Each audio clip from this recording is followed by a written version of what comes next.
I think we have to look in context of when 3G first came out. So 4G is just a new technology, a new marketing spin. Yeah.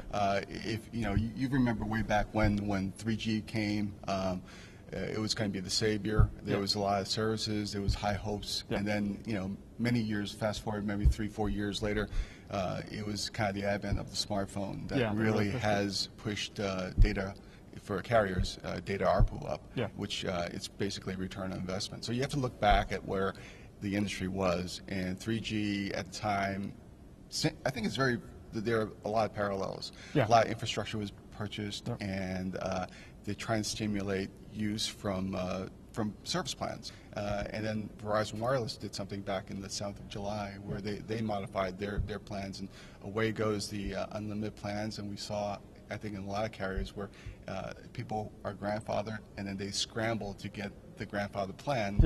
So probably in Q2 we'll see an uptake of Verizon Wireless net adds or at least ARPU. So that's always a great marketing draw to get people to take action, at least the early adopters and the forward mainstream guys. You have this philosophy of, will a $25 be a price point for data be enough to draw people to switch from other carriers to AT&T? If you're purely price sensitive, the loyalists at the carriers will not go anywhere. They've got this, let's say, unlimited plan. You can expect those guys to be hanging on there forever. And then grim death looking into that rate plan. And so from a services angle, so we talked about AT&T and Verizon and being the premium carriers.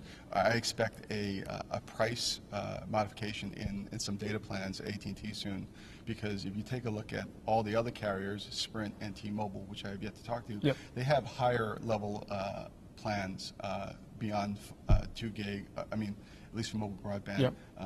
So I expect AT&T to do something. Spectrum hosting is different in that Sprint owns the cell sites and networks, and think of it as them subletting out.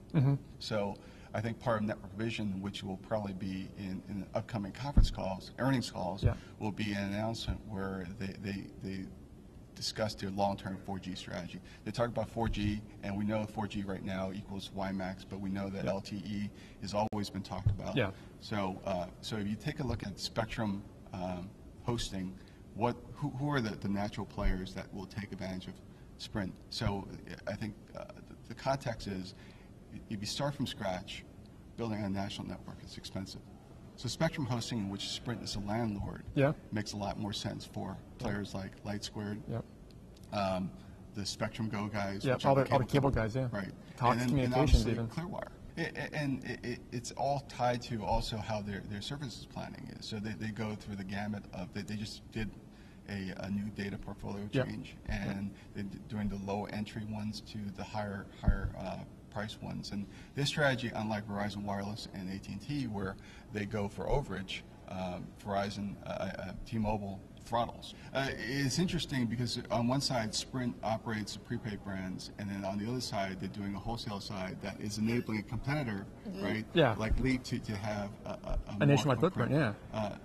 I guess the strategy guys at Sprint believe that there's if money's going to come in, it's going to come in one side.